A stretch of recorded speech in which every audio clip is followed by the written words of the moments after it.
पिछली वीडियो में हमने आपको संबंध एवं फलन बताया था, ठीक है। काफी दिनों के बाद हम आपको संबंध फिर से बताने जा रहे हैं, समझ आ रहा है। तो संबंध में आज हम आपको बताएंगे, संबंध हमने आपको पढ़ाया ही है पहले, तो संबंध में कुछ टॉपिक बच गया था, थोड़ा सा शायद इंट्रोडक्शन दिए थे। आज हम आपको बताएंगे उसके जस्ट आगे संबंध। तो जस्ट आगे इसकी क्या है, इसके बाद आता है रिक्त संबंध, इम्पटी रिलेशन। क्या बताएंगे? रिक्त संबंध या इम्पटी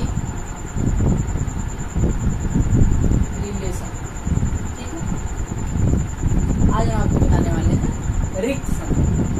तो सबसे पहले आप रिलेशन वाला वीडियो देखे ही हैं, अगर नहीं देखे हैं तो देख लीजिए, ठीक। तो रिलेशन क्या होता है कि समुच्चय ए से समुच्चय बी में कोई संबंध आर होता है जो, ठीक।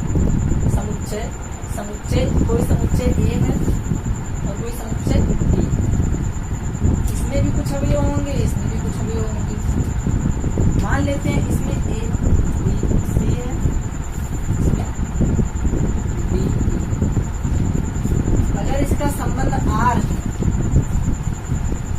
संबंध आर जो होता है,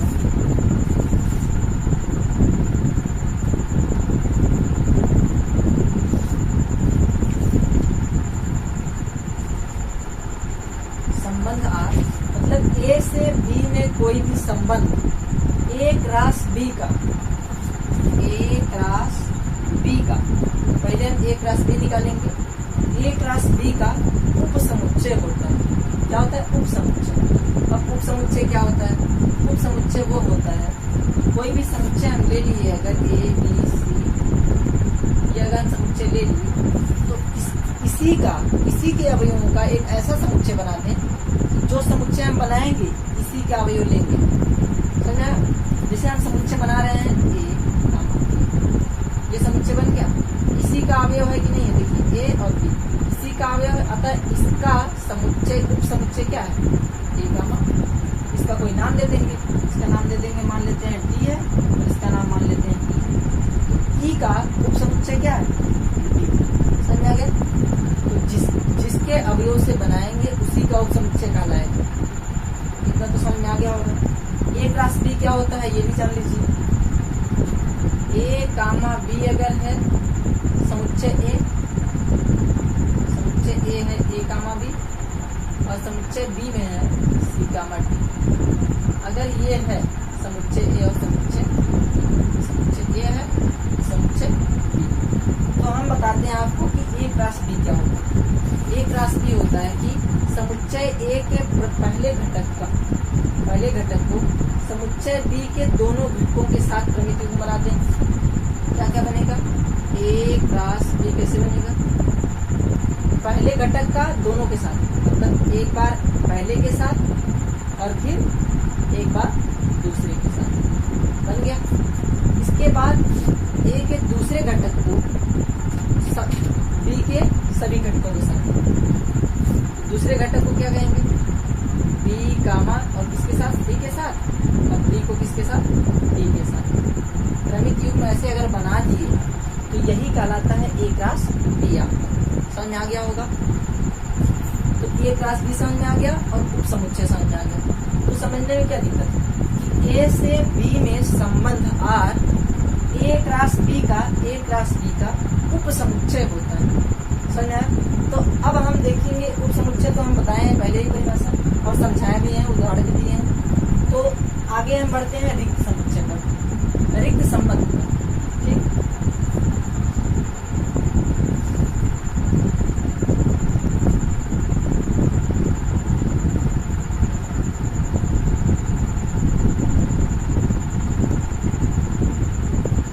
चलिए हम क्या बताते हैं आपको? रिक्त संबंध। तो जैसा कि आप सब जानते हैं, इसके पिछली वीडियो में बताया भी गया है कि रिक्त संबंध, रिक्त समुच्चय पहली बात क्या होता है? पहली बात तो ये जानना चाहिए कि आपको रिक्त समुच्चय क्या होता है। रिक्त समुच्चय हम बताएं आपको, रिक्त समुच्चय को फाई से डिनोट करते हैं।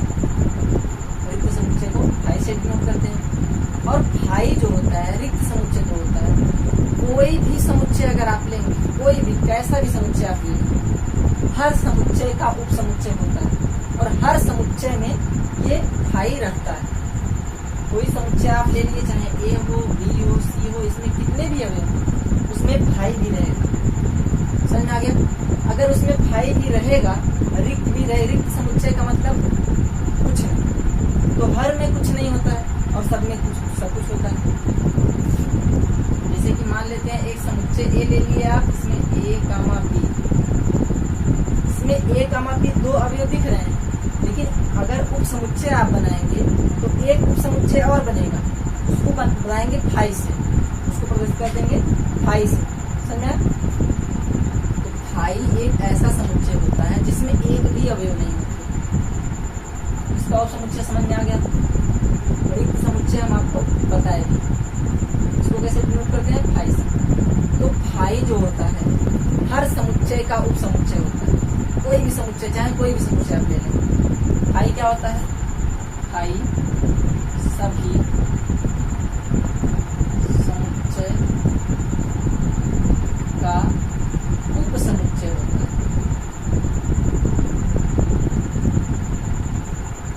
उप समुच्चय समझाया अभी? तो फाई क्या होता है, सभी समुच्चय का उप समुच्चय होता है। समझा? अब जब फाई सभी समुच्चय का उप समुच्चय होता है तो रिलेशन की परिभाषा क्या है, ए से बी में संबंध आर जो होता है, ए से बी में जो संबंध आर होता है, ए क्रॉस बी का उप समुच्चय होता है।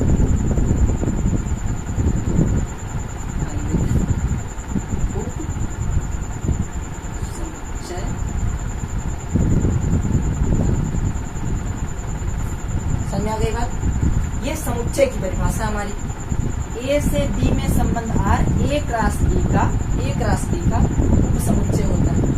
ए क्रॉस बी पहले हम निकाल लेंगे, उसके बाद उसमें के जितने भी उप समुच्चय बनेंगे वही कहलाएंगे क्या, संबंध। वही क्या कहलाएंगे, संबंध। क्या कहलाएंगे, संबंध कहलाएंगे। अब संबंध में हमें देखना है रिक्त संबंध किसे कहते हैं।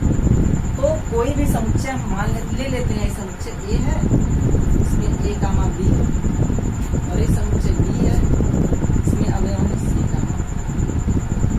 तो ए क्रॉस बी पहले हम निकाल लेते हैं, ए क्रॉस बी बराबर ये क्या बन जाएगा हमारा, पहले का पहले से ए कामा सी, फिर पहले का दूसरे से ए कामा, फिर दूसरे पे आ जाते हैं, दूसरे का पहले से बी कामा सी, फिर दूसरे का दूसरे से बी कामा। ये उप समुच्चय बना, ये एक ए क्रॉस बी बना है, ये अभी ए क्रॉस बी बना है। अब इनके उप समुच्चय बनेगा, इसका अभी क्या बनेगा, उप समुच्चय बनेगा। तो उप समुच्चय कितने कितने बनेंगे, इसके उप समुच्चय कितने बनेंगे ये भी फार्मूला बताया गया है कि किस तरह से आप निकालते हैं। उप समुच्चय कितने बनेंगे, किस तरह से निकालते हैं, अगर 2 की पावर जितने अवयव हैं उतना करते हैं, कितने अवयव हैं, 1 2 3 4, 4 अवयव 4 कर देंगे तो पता चल जाएगा कितने उप समुच्चय बनेंगे। तो देख लीजिए कितने बनेंगे, 2 का पावर 4 करेंगे तो कितना आएगा, 16। 2 पावर 4 करेंगे कितना आ जाएगा, 16। इसका मतलब ए क्रॉस बी में 16 उप समुच्चय बनेंगे। उप समुच्चय किस तरह से बनेंगे देख लीजिए। अब उप समुच्चय किस तरह से बनेंगे, एक बार ये बन गया अकेले ए कामा सी, ये मान लेते हैं ये A1 ए कामा सी है। अब देखिए ए कामा सी किसमें है, ए बी में है, तो ए कामा सी ए बी में है जब, तो ए बी का उप समुच्चय हो गया कि नहीं हो गया, एक उप समुच्चय ये बन गया, एक बन जाएगा ये, एक बन जाएगा ये, एक बन जाएगा ये, 4 बन गए अलग अलग।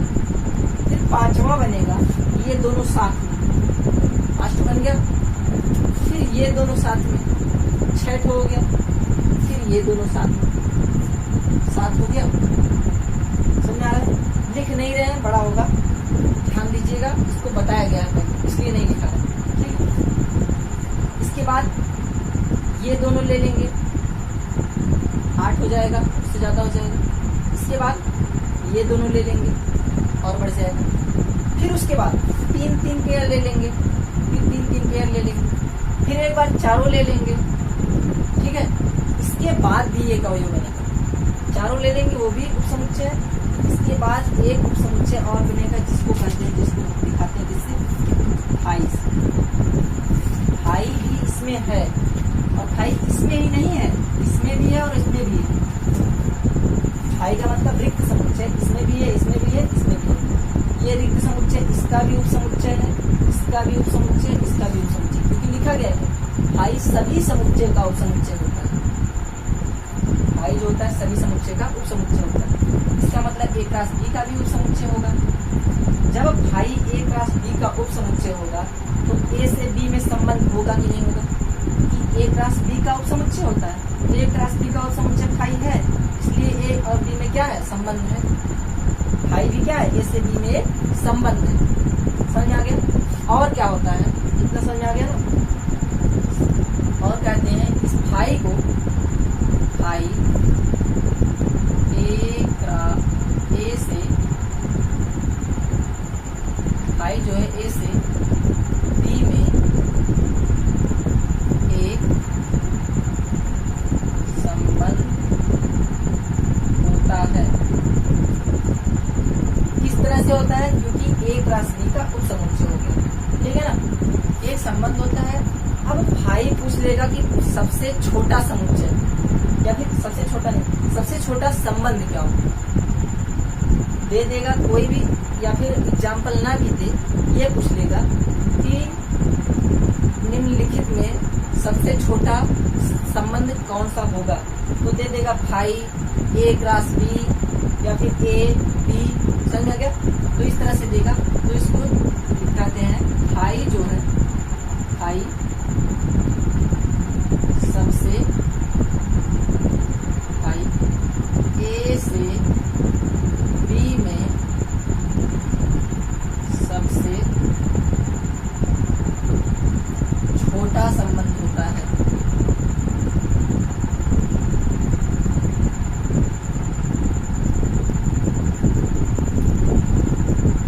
समझ में आ रहा है।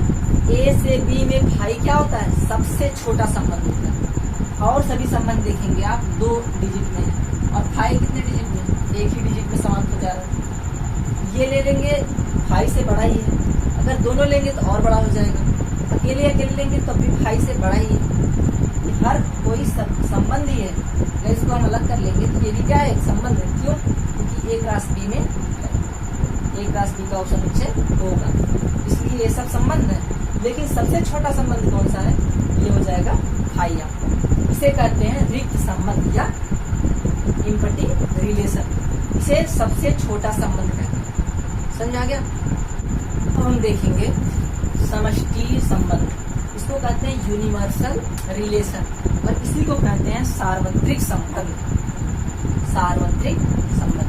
अब ये क्या होता है, आप में महत्वपूर्ण है, एक रिक्त संबंध महत्वपूर्ण है और एक है समष्टीय संबंध महत्वपूर्ण, या फिर सार्वत्रिक या फिर यूनिवर्सल। एक इम्पटी रिलेशन, एक यूनिवर्सल रिलेशन, सेट नहीं रिलेशन। समझा। अब हम एक बार इसको समझ लेते हैं। तो आपको पहले पढ़ा दिया गया है कि यूनिवर्सल समुच्चय क्या होता है, यूनिवर्सल सेट क्या होता है। तो आपको पता ही होगा यूनिवर्सल सेट क्या होता है, ऐसा सेट जो सभी का समुच्चय हो, सभी का क्या हो, समुच्चय हो। मतलब इसको सबसे बड़ा समुच्चय भी कहते हैं, जैसे कि सभी का समुच्चय। अब जैसे रिलेशन में हम ऐसे देखेंगे कि एक समुच्चय ए रहेगा, ए कामा बी ही देते हैं, एक समुच्चय बी रहेगा, सी कामा डी ही देते हैं। समझा। और ए क्रॉस बी भी निकालेंगे, ए कामा सी, ए कामा बी कामा सी, डी कामा, ये ए क्रॉस बी। समझ आ रहा है। अब इसका यूनिवर्सल सेट क्या होता है, जितने भी सेट दिए हों उसमें जो सबका सेट हो, सबका समुच्चय हो, वही क्या हो जाएगा, यूनिवर्सल सेट। तो ये हमारा समुच्चय है, यही है उप समुच्चय, यही है हमारा मेन। इसमें और इसमें संबंध देखते हैं तो ए क्रॉस बी का जो उप समुच्चय होता है, ए क्रॉस बी का जो उप समुच्चय होता है वो होता है संबंध। तो देखेंगे इसको, तो इसका सार्वत्रिक समुच्चय क्या होगा? अगर इसका उप समुच्चय बनाएंगे आप तो एक बनेगा ए कामा सी, एक बनेगा ए कामा डी, और कुछ बनेगा ए कामा सी और ए कामा डी। इसी तरह से 16 बनेंगे, अभी आपको बताया।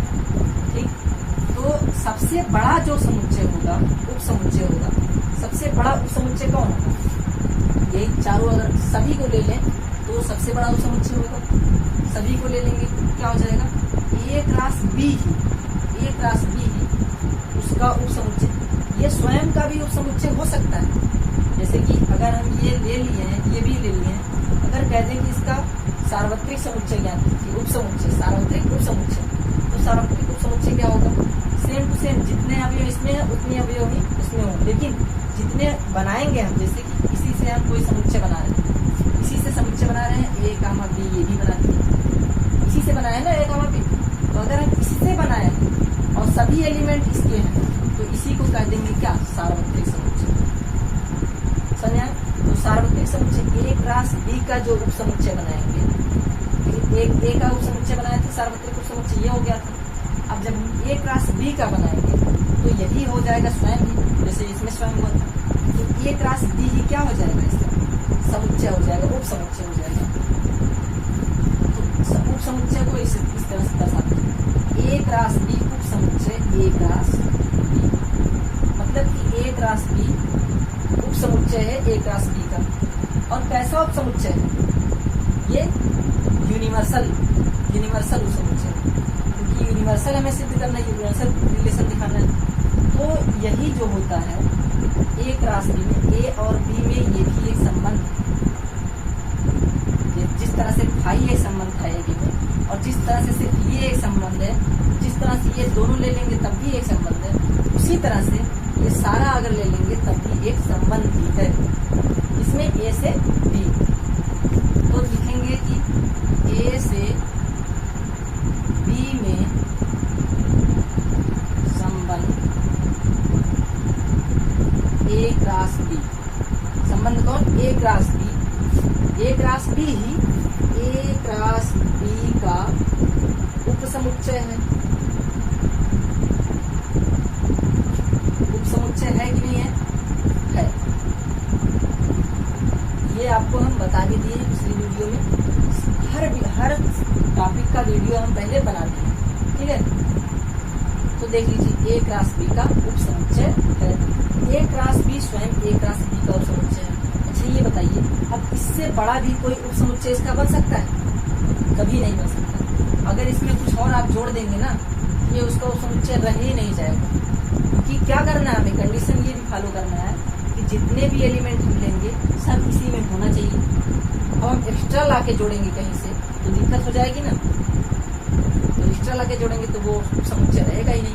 तो सबसे बड़ा संभवतः बनेगा ए क्रॉस बी, स्वयं वही। तो स्वयं वही अगर बन गया तो इसी को कहते हैं क्या? उप समुच्चय है। इसे समष्टि संबंध कहते हैं।